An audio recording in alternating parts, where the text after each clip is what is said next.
Alrighty. G'day guys. Welcome to the TryPod Live with Winny and Clarkey. We are here for our round one preview. First, let me jump to my co-host, Jacob. How are you? Going well, mate. Very excited. Can't believe footy is only about 24 hours away now. That's it. One more sleep until everyone that is on this live right now, live gets a hell of a lot better. Listen, guys, this is a round one preview. We'll be taking a look at every single game, giving our best bets and reacting and predicting, how we think each round will go. The style of the show, we will start with our best bets. We don't want to keep you guys waiting, so that will come right at the start. Followed by that, we will break down every game one by one. We've got some exclusive odds that have been created right now for listeners of this show. And of course, if you are listening to this later on, there's a chance that the odds might not be available yet. So that is the benefit of being here live with us every Wednesday, 7:30 p.m. Australian Eastern Daylight Time. We've got some mixed matchups, which have been hugely profitable in the past, arguably the most profitable market in sports betting ever.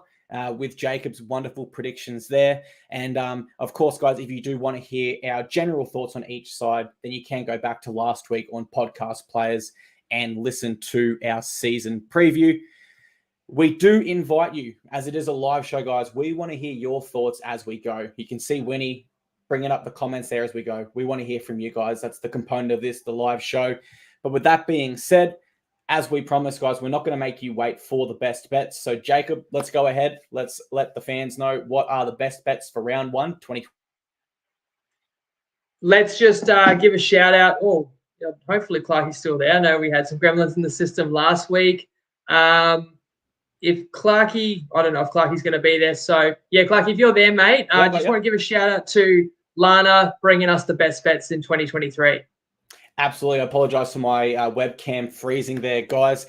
Lana is our sponsor for this segment. Lana helps tradies to ensure they win more jobs and never lose a lead again. If you're a tradie or any business owner looking for an edge, Lana is your best bet.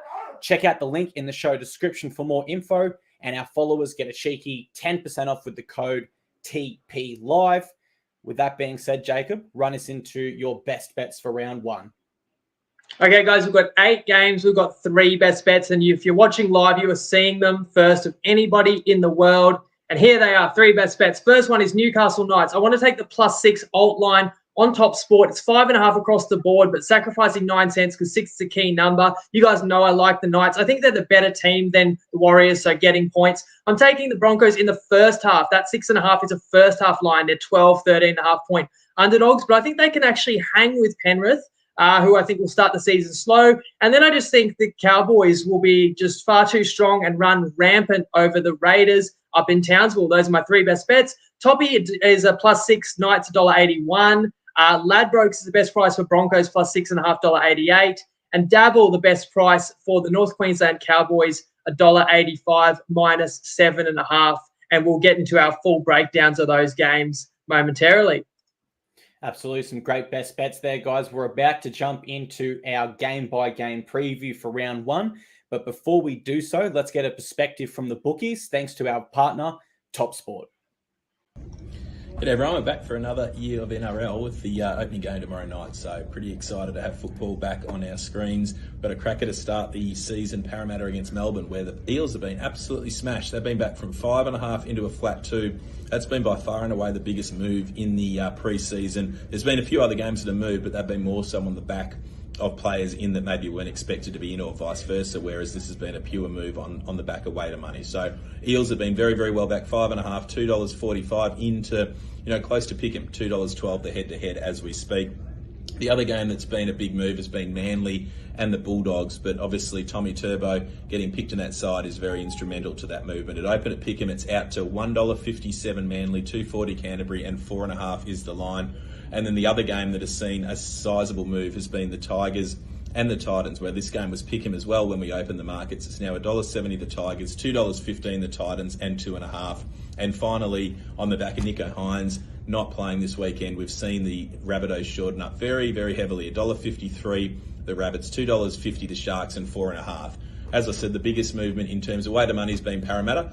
Good luck if you're having a bet over the weekend, and as always, gamble responsibly. Great to hear there the market insight from Tristan from Top Sport. Are we ready, Winnie? Should we jump onto our game-by-game preview? Can't wait, mate. Awesome. Let's jump into Thursday night. Tomorrow we've got the Eels versus the Melbourne Storm, 8 p.m. at CommBank Stadium in Sydney. The line is set at... Do you have those graphics available there? Oh, yes. Thanks for reminding me. Of course I do. Welcome. Sorry, it's mad rush, isn't it?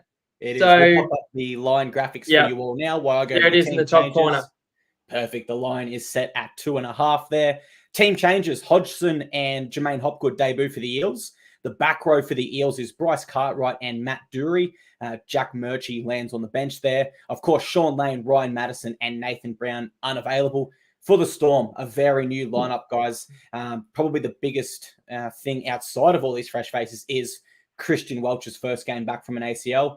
Winnie, let us hear it. How are you seeing this one? Okay, so we know Melbourne haven't lost in, 20-plus years. So I want to dive into why is that. And I think it's 3 key reasons. They're renowned for training really hard in the preseason and being very disciplined. They're coming in rock hard fit every season, and that's giving them an edge. Another thing is Bellamy is one of the greatest coaches in the history of rugby league. Give him ample time to prepare, especially with his defensive preparation. They are coming into these round 1 games with the best possible game plan to shut down their opponent. What's another reason they've won every round 1 match the last 20 years?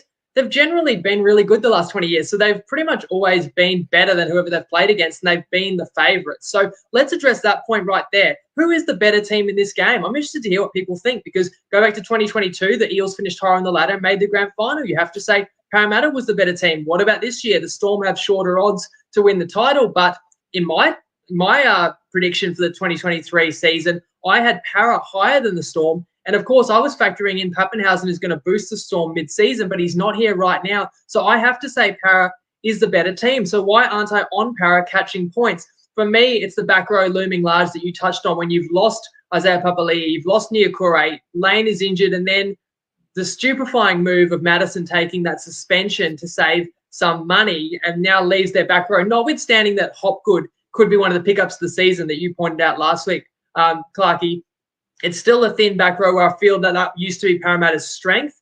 Though I really do think grand final hangover is a real thing. I just think they couldn't have pushed as hard in the preseason as a hungry side that didn't, go all the way and get disappointed.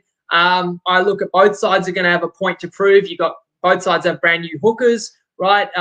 We're replacing Marnie and Brandon Smith. Both sides are missing experienced forwards, but other players are going to want to step up. I'm kind of pulled in both directions here. So as I say, I think all in all with the outs for Parramatta, these sides are about even. Then you would give advantage to Parramatta being at home. But I think this early season advantage of preparation for the Storm may even outweigh that, which is why in my mind the Storm should be slight favourites. And that's how it stands. So if it's a tipping comp, I would just or lean towards Melbourne.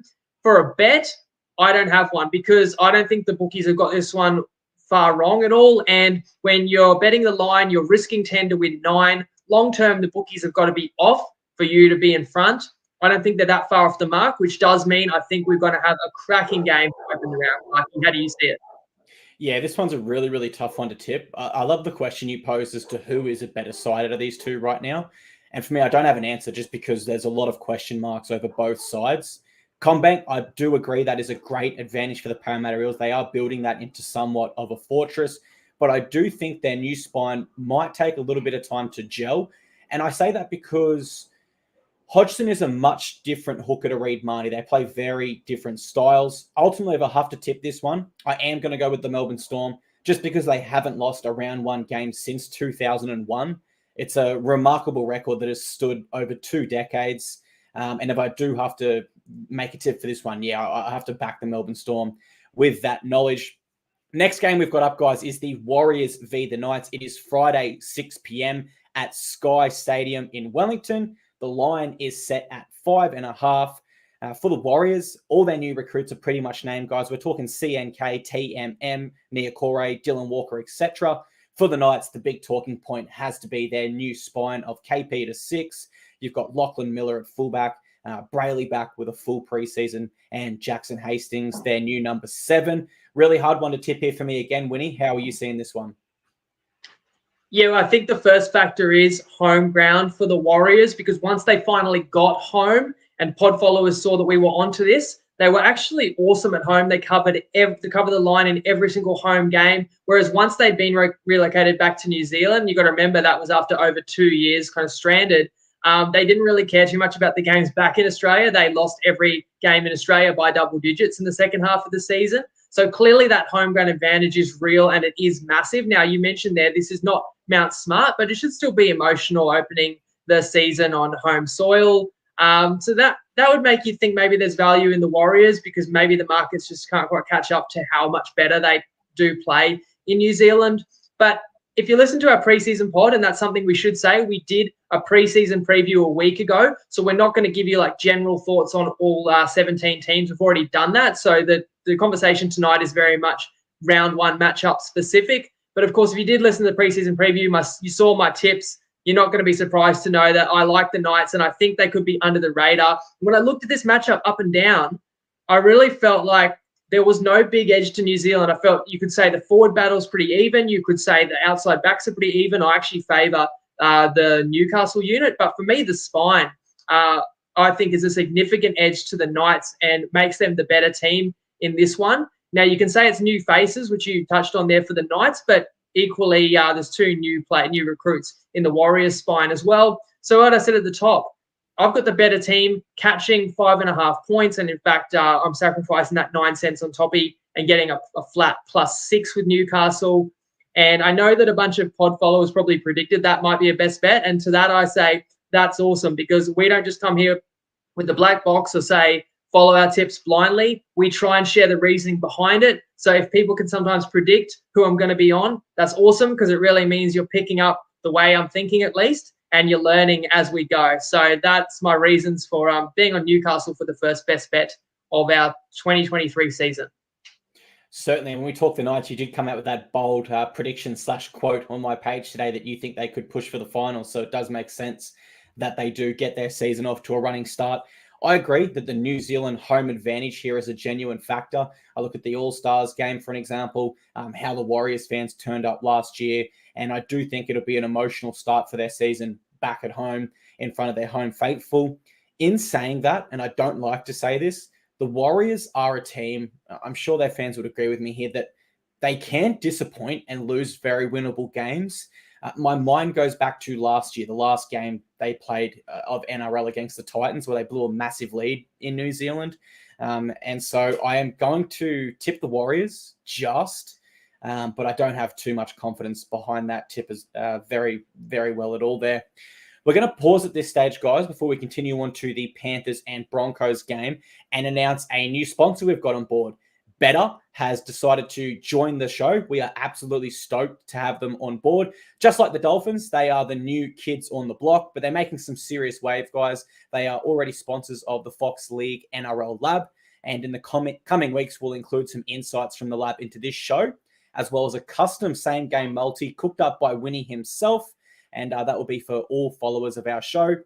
It'll be up every single Friday night each week, and hopefully to start the weekend the right way. If you have a better account, well, you're already set to go. But if you don't have a better account, check the link in the description of this show, guys.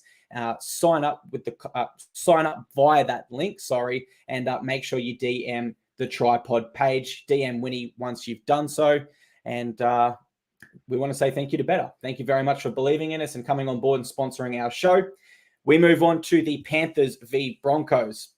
Friday, 8:05 p.m., Blue Bet Stadium, Penrith. The line is set at 12.5. Sorry, I'm a bit slow on that. No, that's fine. 12.5. A few big ins for the Panthers, guys. Dylan Edwards and Liam Martin are back. They're returning after they missed the World Club Challenge. 11 of the 13 of Panthers' starting side from the grand final. The only changes is Suniato Ruva and Luke Garner. For the Broncos, Walsh is out, so Cobbo moves to fullback and Arthurs takes that vacant win spot. Winnie, how are you seeing this one? Well, first of all, mate, I was about to say you couldn't see me, could you? Something just randomly popped up. My camera seemed to shut down, but hopefully I'm back now. And this one might be a pretty easy one to tip in terms of the winner, but the line does make it interesting, and that's why we like to try and predict versus the line, because that's the true test. That's not so easy to predict. It's really hard to beat the line long term. Obviously, it's set at what should be a 50-50 range of outcomes either way. So you can make a case for both sides. And the case against Penrith is that they're not the same team anymore without Coruscant. Everyone said that when they lost in the World Club Challenge. Of course, Dylan Edwards also wasn't in that game. I should give myself a pat on the back. Last time he played was winning the Clive Churchill medal at $11. TryPod followers will know I tipped him out. Now he's back. Big boost. Then you improve your centres. Critter moves to centre. Liam Martin also returns to the side. So, in fact, there are 11 of the 13 winning starting grand finalists. And that St Helens result doesn't scare me off Penrith. But as you heard me discuss in the pre-season preview, I think it's very understandable that Penrith may start slow this year and really build into their season. And just with the number of big games that a lot of these players have played over the last 3 years for club and also rep. So with that being said, I actually think I said something similar a year ago, and Penrith didn't even have Nathan Cleary in the opening game and still smashed Manly. So with that being said, Penrith at home still has to be respected, and clearly they've got to be favourites. But this line felt high to me. I look at Brisbane. They're another side that we know trains pretty hard in the off-season. Whether or not the coach can coach, we'll find out. I would prefer that Walsh was available. Cobbo, I wonder, will he get caught out with his inexperience there? If any half is going to find out an inexperienced fullback, it will be Cleary. But just looking at the teams up and down, looking at Paddy Harrigan back in there and Payne Haas fresh, some violent forwards on both benches, I really think it's going to be a competitive match for a decent distance into this one, which is why I liked taking Brisbane with the 6.5 first half start, even if Penrith runs away with it late. I think Brisbane makes a good game of this. So that is why I took them in the first half for a best bet. I think for this one, a lot of people might be scared off the Panthers because of that World Club Challenge loss to St Helens at home. But I do think a considerable factor in that is the fact that a lot of their squad was coming off a World Cup, and there is a little bit of fatigue and a little bit of a hangover, for lack of better words, when we talk about a World Cup. I do expect the Broncos to start hard and fast here also. A lot of question marks, a lot of things said about the coach. There's a lot of reason for the Broncos to turn up and play. But with that being said, I just can't tip against the back-to-back reigning premiers at home. So I'm going to take the safe and easy bet here. I'm going to go the Penrith Panthers. I think they'll get the job done. And I do share your concerns with Selwyn Cobbo. He did lead the NRL in errors last year at fullback and increased workload, additional fatigue against the best kicker in the comp in Nathan Cleary. There are a few concerns there for the Broncos. Moving on to Super Saturday, we've got the Manly Seagulls taking on the Bulldogs. It's at Saturday, 3 p.m., 4 Pines Park in Manly. The line is set at 4.5. For Manly, there's some big news, and that big news is that Turbo is back. Josh Schuster is out, so Cooper Johns partners DCE in the halves. Jake Trbojevic shifts to prop and Sean Keppie to lock. Now, I'm not sure if that's going to influence the way Manly play or if it's simply just a jersey swap there. Luke Thompson is out for the Doggies, so Manua Brown moves to lock. Viliami Kickout and Reid Marnie will make their club debut, but Tavita Pangai Jr. is out, replaced by 130-kilogram plus beast Franklin Pele on the interchange. Winnie, how are you seeing this one? Well, the biggest beast of all is still Tommy Turbo. So he's the man that we're all going to be watching, not only because you start watching the game, whoever you've tipped, you're going to look at how he's moving. That's going to go a long way to deciding the game. And as we covered in the season preview, how Tommy Turbo plays and how he sustains his performance this year goes a long way in being decisive for Manly's entire season. So everyone's going to have their eyes on the man at the back, including the Bulldogs themselves in terms of trying to shut him down. I look at this game, and what I see with Manly is a team that absolutely stunk up the NRL for the last 6 weeks of last year, and we don't need to relitigate why. But again, if you're a pod follower, you profited from that because you'll know we only had bets against Manly after that Jersey Gate fiasco, and they fell apart towards the end of the year. However, new year, some new faces, a new coach, and of course the superstar is back, as I said. So there's many reasons why they could turn it around and understandably are favourites in this game. And then you look at the Dogs, and you'd have to say they're one of the great hype teams of 2023. They got these shiny new Reid Marnie and Liami Kickout, and Burton is coming home off the Kangaroos tour, not to mention another off-season practicing these terrifying bombs. And of course, the Dogs have a new coach in their ranks as well. So I'm kind of torn. Maybe I go on Manly, turn things around at home. Bulldogs a bit overrated, but I've got to be honest. I just don't trust Anthony Seibold yet. I know they won the preseason challenge. I want them to show it to me over a few weeks in the NRL. And I do trust Serraldo, and I think there's a real genuine buzz in Belmore. And I think that this Bulldogs team could buy in and you could see a change rather quickly. So that's why I couldn't really jump on either side with conflicting factors. So I'll just sit back and see how both sides go under new regimes. And of course, I mirror what you're saying there, and I feel guilty that I am sitting on the fence, so to say, with a lot of my predictions, but it is very difficult in round one.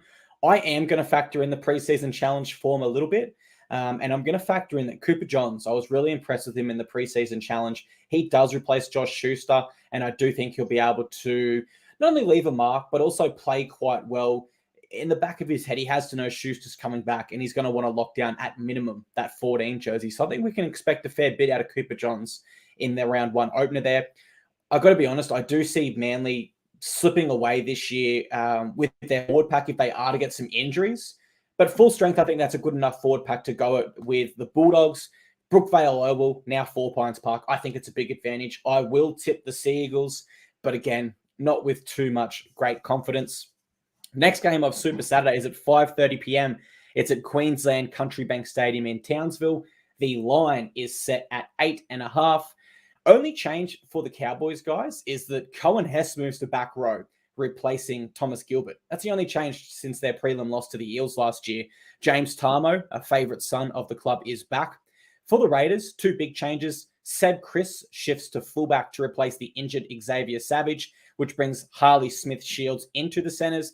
And, of course, big Josh Papali'i is out with new recruit Pasami Saulo. Another tough one to tip, Winnie, or you've got a good tip for us on this one?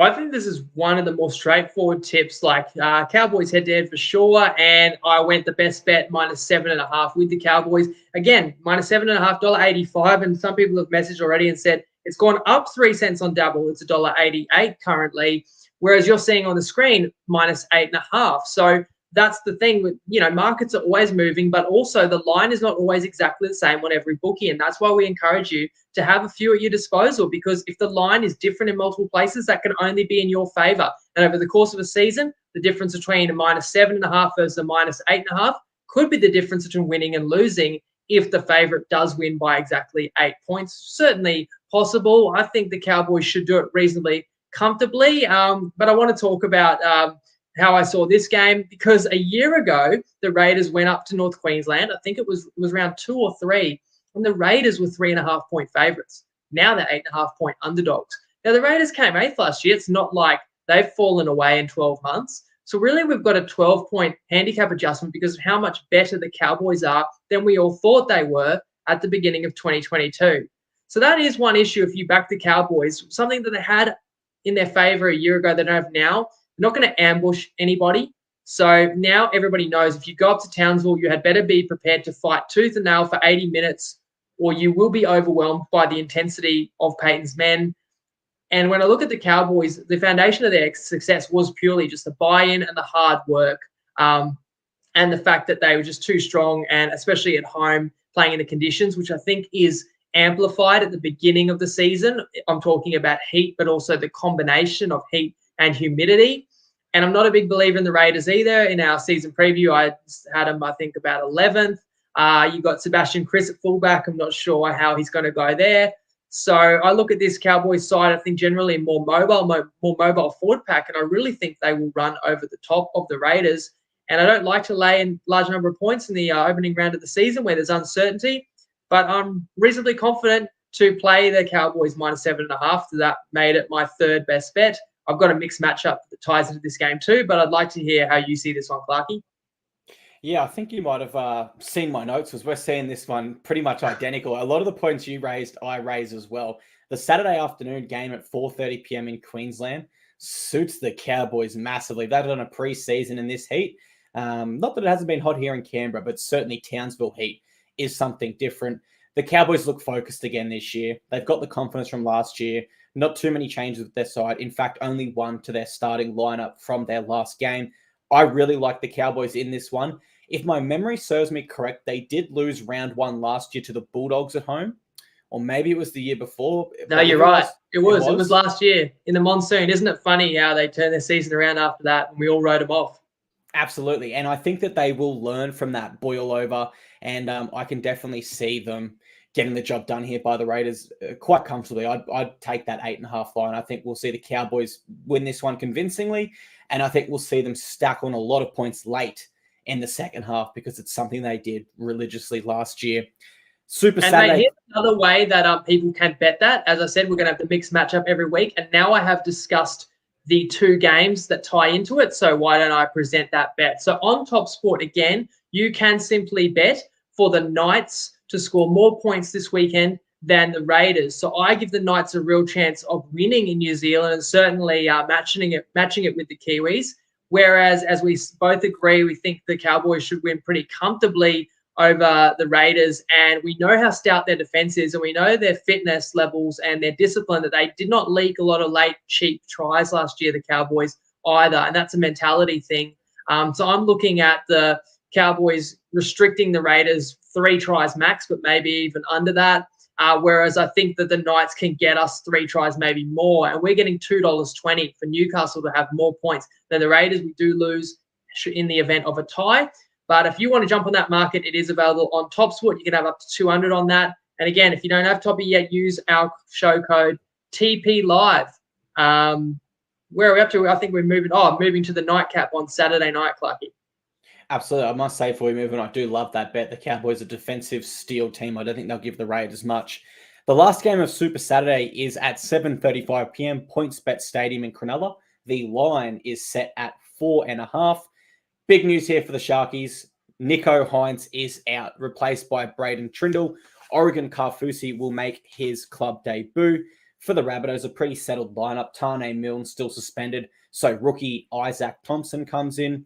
I think this one could be a real close one, Winnie. How are you seeing it?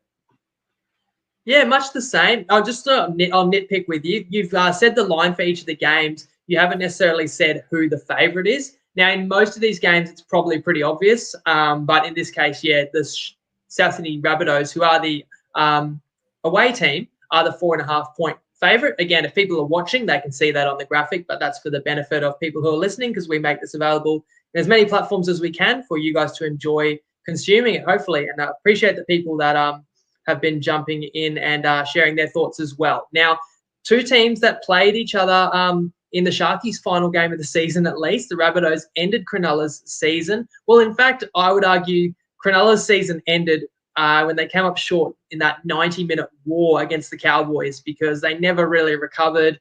And what it resulted in was the second-place team being bounced in straight sets. But as we said last week, you take nothing away from the Sharks' season. They're probably ahead of schedule, and they probably never were the second-best team in the NRL. They just were the most consistent. They got some close wins, and they found themselves in second place on the ladder. And then we both agree Souths were probably a better team than Cronulla last year and probably are this year, certainly with Nico Hines out. Now, having said that, Trindle was a pretty capable backup, probably one of the better backup halves available to any team. But I look at the squads and I certainly see the Bunnies stronger on paper, understanding that they should be favoured. But the overriding principle to me when I look at every game in round 1 is I'm trying to think who is better prepared for this game, who is more focused on this game, who trained harder in preseason. And I know Demetrio learned under Bennett that you build a season, and they did have a slow start last year. And I don't think it was a coincidence. I think that was by design because they wanted to peak later in the year. As for the Sharkies, I mean, you could argue Fitzgibbon learned the same under Robinson. And in fact, I think both teams could be a bit rusty and a little bit underdone in this one. And then I would defer back to the best player on the field. That's Latrell Mitchell. And in fact, let's go through who's the second best player on the field. Probably Cam Murray. And then we can argue Cody Walker might be the third. Is Damien Cook up there? So I have to tip the Rabbitohs in that respect, but I didn't feel confident enough to say they'll do it easy. So it wasn't quite strong enough to have the conviction of a best bet. But I reckon the Bunnies probably get home here.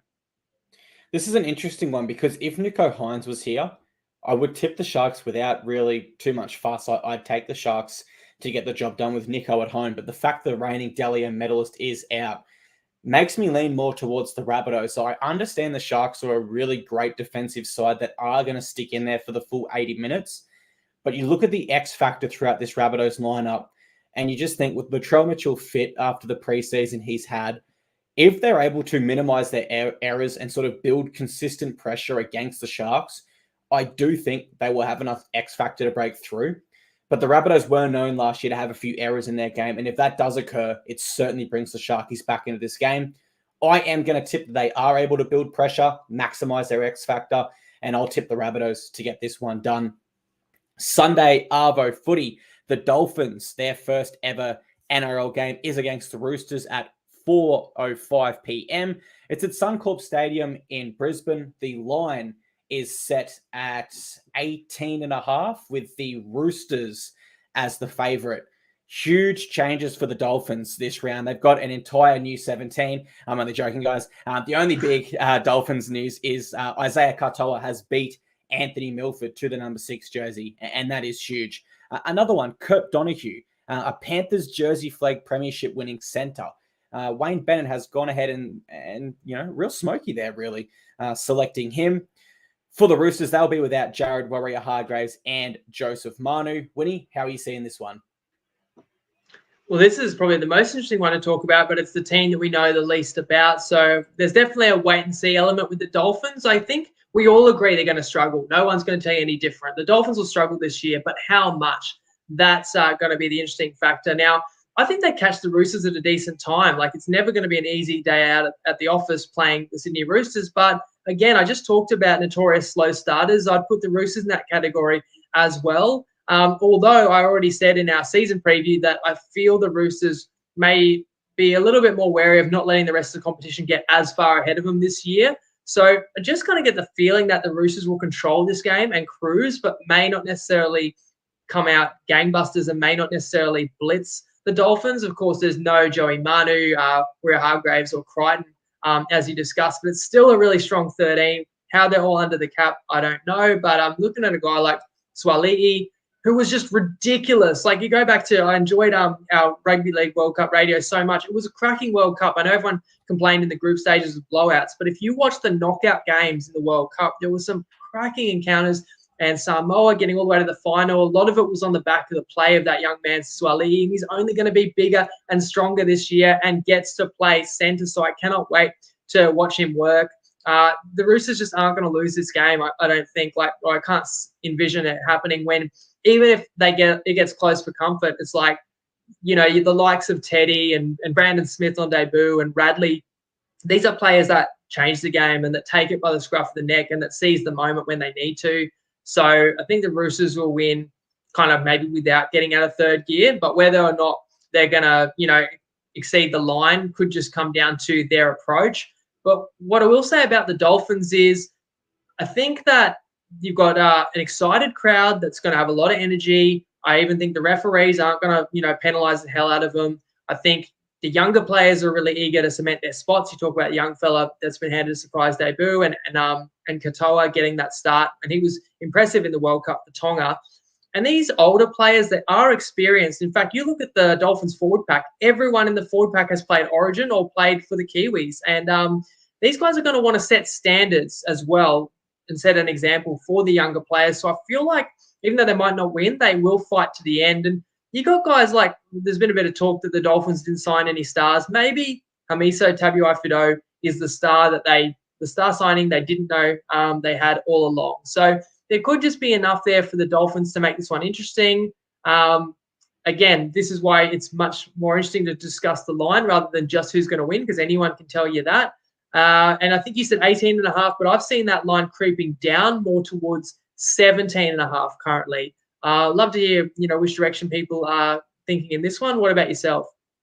Yeah, before I get to it, Harmy Broderick there said, what's my thoughts on Milf being dropped? Hugely disappointing for the Milf at this stage of his career. He came there as more or less a marquee signing, and his only competition was a teenager. He just had to train hard and play half to his potential, and you think he would have got the first crack. I think his career is really at crossroads. I saw something that really summed up the Roosters, Winnie, today. They did a survey with the owners or general managers of every NRL club. And they asked them, if you could sign one player, who would it be? Three of the top five, was Suali'i, Manu, and Teddy. And I think that really does sum up the position the Roosters are in this year, although Manu is out injured. You bring up the point that it's the Dolphins' first game and they will be invigorated in front of an energized home fan base. And I can't disagree there, because I go back to the Titans' first game in 2007. And yes, we did lose, but we put up a hell of a fight against the Dragons, who were not a bad side at that stage. I think the Dolphins are capable of putting up a fight here. And I do think plus 18.5 is achievable for them. Don't get me wrong. Even without Warrior Hargreaves and Manu, I have to tip the Roosters. They're my premiership tip this year. I'd be silly not to tip my premiership tip over a side that's never played an NRL game yet with no form to go off. But I do think 18.5, I think that's an achievable margin for the Dolphins to keep this game within. I think they can use their experience. I think they can use the home crowd, and I think they can use the occasion. Yes, their trial form was not good, but we have seen Wayne Bennett able to transform teams in the past in less than a week. And I say that because the Maroons 2020 side was arguably weaker than this Dolphins side, and they somehow beat the Blues after losing 1 week later because of Wayne Bennett. So don't forget that fact there. So yeah, I do like the line for the Dolphins, but I've got to tip the Roosters. Anything else before we move on? Because I feel like this is the most interesting game this round. No, I think you make a great point about the underdog mentality, and I can hear dog barking in the background, which is often an omen that when the dog is barking, you take the underdog. And we both made the case maybe for the plus with the Roosters, with the Dolphins. I did look around. Like if I could have found a higher line, just one little thing that bugged me was that the line was 20 a few days ago, and now it's crept in. And when you haven't got the best of it, you hate to take plus 17.5 and then watch them lose by 18 or 20 and have been slow. But we want to be as easy to follow as possible. So we're not going to be shooting out tips at any hour, day or night, and then say bad luck if you missed it. All our best bets are coming to you available at 7:30 daylight savings time on Wednesday night, truly live when we present them to you. It'll be interesting exercise for people to look at what the odds are. Not saying every bet's going to move or every bet's going to crunch in, but there will be a market reaction to our best bets, which is kind of cool to observe in real time for people. You know what else is kind of cool to observe? This final game of the round. It might not be a blockbuster, but hey, who am I kidding? Actually, I'm excited to watch all these games. But this one, because of the desperation of both sides, it should be a great way to finish round one. Absolutely. And you guys know that I can't wait for this one. Sunday, 6:15 p.m. It is the Tigers versus the Titans at the 8th wonder of the world. Beautiful Leichhardt Oval in Sydney. The line is set at 2.5 in favour of the Tigers as our favourites. Tigers, all their new recruits, barring John Bateman, are available. Sean Blore, returning from an ACL, starts in the back row spot. Ken Mamalo is out, so Charlie Staines debuts for the Tigers on the wing there. The Titans have settled on their spine, and it is Jaden Campbell that misses out and is placed in that 14 jersey. And of course, try-scoring freak from the preseason challenge, Khan Pereira makes his NRL debut. As we said, Winnie, it's a tough one to tip, but how are you seeing it? Well, look at the Tigers, and I've thrown them in the same category as the Bulldogs. They're a team that has generated a lot of positive preseason buzz, but you can only congratulate them for what they've been able to do. You know, they've been criticised a lot and kind of called a basket case. They've got the longest finals drought of any club, but they have signed some quality players and really bolstered their squad. The question is whether this is going to translate to instant success, and that's where I'm not so sure. Now, you mentioned playing at Leichhardt. For sure that helps as well. I asked the question again to people following and to yourself, Clarkey, like, who's the better team? I think it's an interesting debate because I think these teams are pretty evenly matched, which sets up a good contest. Where I think there could be a hidden edge in this game, which is why I actually lean to your boys, you'll be happy to know, is I think that there's more desperation for the Gold Coast, particularly by their leader, Justin Holbrook. He's well aware he has very minimal job security. And I think when your coach is under pressure, he's naturally going to put a bigger emphasis on the importance of the preseason. He's going to have a greater urgency, and he's just going to have a greater focus on winning these early games, because if they don't, he's not going to be there for the later ones. And you look at, conversely, at the Tigers, they've got all the time in the world. It's a rebuild. They know it's a rebuild. Sheens is not, on the hot seat. He's just got there. And, of course, he's got his deputy marshal as well. And they got to learn the Sheenius system. They've got to develop their combinations, and they, as in the West Tigers, might be a side that builds into the season and finishes the year a bit stronger, looking ahead to 2024 and beyond. whereas the Titans can't afford to do that. So for that reason, I actually lean to the Gold Coast with a 2.5 star. Nearly a best bet, but not quite confident enough in your boys. Sorry, Clarkey. That's all right. You should know better than coming here and talking dirty to me live, tipping my Titans for the win. So you guys know who I'm going to tip. I have to go the Titans. We have won our last 6 against the Tigers in Sydney. I think that's a great sign to bet. Though I was on the Tigers live podcast last night, and they said that they think that's more that they are due the win as opposed to a positive for the Titans. There's not much separating these sides. The line reflects that. They're two sides that have recruited well, but they're two sides that have their issues. Top 4, both of them, for missed tackles last year, and both low on that NRL ladder. I am expecting a high-scoring game here from both. Go back to both sides being in the top 4 last year for missed tackles. But not only that, Winnie, you look at all of their edge combinations all the way from wing into the back row. Maybe Staines and Naden played a game together at Penrith. And you go through the Titans and the Tigers, and no one has played more than 3 games together. So defensively, I think there will be some issues for both sides. So I lean to a high-scoring contest here.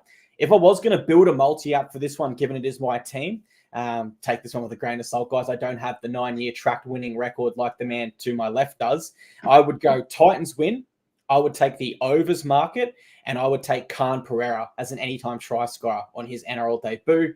But if you're listening, you probably want to bet the complete opposite to those 3, because as I say, take it with a grain of salt. But yeah, that's how I'm seeing this one. Any final points, Winnie, before we close the show off? We have also got Take on Toppy, which is a segment we're playing around with and we're going to bring into play every single week. We talked to Top Sport. We actually asked them who are the sort of teams that they don't think are going to go as well. And then if they can tell us that, they're more happy to increase their odds, or at least make their odds more aggressive for our followers. And they were happy to go against Clarkey's Titans. So we asked for a Titans player to have aggressively priced anytime try scorer odds. They've obliged. It's available right now. Clarkey, I gave the tip to you, so take it away. Yeah, I had a few different options here for some boosted odds on an anytime try scorer, and I have gone with big AJ Brimson for my selection this week with Top Sport. I love AJ, and I feel with Kalen Ponga moving to 6 this year, AJ has beaten Campbell to the number 1 jersey. I think his eyes might light up a little bit for that Queensland number 1 jersey. He might be thinking, hey, if I play well here, I think I can grab that jersey, and KP might be suited more to the 14, where he did play very well in Origin when he made his debut. So boosted odds on AJ Brimson this week via Top Sport. If you do sign up, use the code TPLive, and of course then message Jacob via the TryPod Facebook group. Are we ready to close this one out, Winnie? Any final points? Well, I'll pull you up there again. We're obviously learning on the fly. And one thing we should say, so AJ Brimson, currently $3 on Top Sport. I've seen him as low as $2.20 to score elsewhere, but Toppy deliberately being top of the market, better odds for AJ Brimson than anybody else is offering. This is not permanent throughout the week, but this is right now, and I think they'll leave those odds up for at least half an hour after the show. So if you like the sound of Clarkey's bet, and you can even throw him in a same gamer, so maybe Titans win and Brimson scores. But the reason I pulled Clarkey up there is because it's not boosted. That is actually just their regular odds that they've got on Brimson. It's just that you can just find it under anytime try scorers for the Titans-Tigers game. It's just that they're willing to stick out from the market. Too many bookies just copy each other's prices and try and play it safe. Toppy are inviting a bit of action there. So if you see the game the way I do, which is the Titans are well in this and may even be the fitter side, and if you like Clarkey's tip there, then AJ Brimson getting a chance to the first crack at the fullback jersey. He's always in and around the action, and that could be a great way to cap off the round. And how good would it be if he scores a try in that one, and then a few minutes later, Clarkey, we can celebrate it with our live recap show, which you can tell people about as well. Absolutely, I would love it, and that's why I love Toppy as well. Thank you guys very much for being here for our round 1 preview show. I do have to plug our review show, which will be at 8:15 p.m. Australian Eastern Daylight Time, about 10 minutes after the Tigers-Titans game. Give me a chance to get the full-time score up and a few stats on the page, and then find us on Facebook, YouTube, all the spots. We are live here now. We hope to see you there, guys. We will react and recap to all 8 games, share our biggest takeaways, and of course, we hope you can be there and interact with us live like you have been tonight. Winnie said it himself, no one always wins with betting, so make sure you have fun with it. Make sure you gamble responsibly. Let us know if you disagree with anything we've said tonight. And apart from that, guys, thank you very much for being here, and we look forward to seeing you all at 8:15 Australian Eastern Daylight Time, just after the Titans and Tigers game wraps up. Over to you, Winnie, to close out the show. Enjoy the games, guys. We'll see you Sunday. Have a great weekend. Can't wait to watch 8 games of footy. How good?